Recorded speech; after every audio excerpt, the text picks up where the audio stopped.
তাকে ডাকতে এসএসকেএম এর শয্যাশায়ী প্রয়াত সঙ্গীত শিল্পী প্রতুল মুখোপাধ্যায় চোখ মেলে চেয়েছিলেন। আবেগঘন কণ্ঠে ধনধান্য স্টেডিয়ামে সেই স্মৃতি সকলের সঙ্গে ভাগ করে নিয়েছেন মুখ্যমন্ত্রী মমতা বন্দ্যোপাধ্যায়।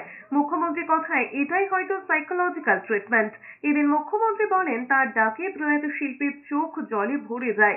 আমি বাংলায় গান গাই এই গানের আবদার করতে তিনি দুটো হাত তুলে ধরেছেন।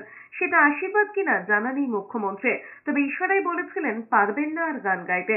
মুখ্যমন্ত্রী আরো বলেন, বই থেকে জেনেছি, আমি রিসার্চ করিনি, আত্মা মারা গেলেও তার মধ্যে একটা বোধ থাকে, তার প্রাণটা কিন্তু থাকে অনেকক্ষণ।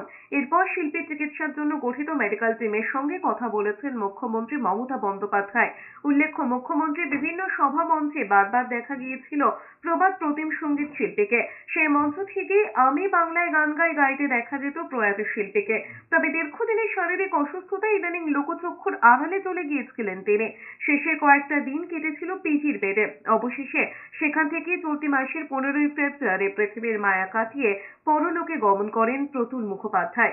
উল্লেখ্য, ভাষা দিবসের অনুষ্ঠানে যোগ দিয়ে মুখ্যমন্ত্রী মমতা বন্দ্যোপাধ্যায় জানিয়েছিলেন ল্যান্সডাউন প্লেসের নাম প্রতুল মুখোপাধ্যায় স্মরণে করা হবে। ইতিমধ্যে তার নামাঙ্কিত বোর্ডও সেখানে বসানো হয়েছে। আমি গিয়ে প্রতুলদাকে ডাকলাম, ডেকে বললাম, প্রতুলদা, ও প্রতুলদা, আমি মমতা।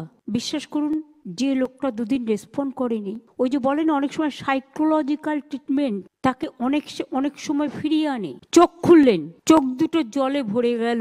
আমি ওনার আঙুলগুলো টিপে দিচ্ছিলাম, হঠাৎ পালসটা ড্রপ করে গেল 95 থেকে 93-এ। তখন ডাক্তাররা বললেন স্ট্রেস হচ্ছে। আইলাম, প্রতুলদা, আপনাকে আমি বাংলার গান গাইতে হবে, আপনি চলে গেলে কে গাইবে? বিশ্বাস করুন, দুটো হাত তুলে, জানি না উনি আশীর্বাদ করলেন কিনা, ইশারায় বললেন আর গাইতে পারবেন না।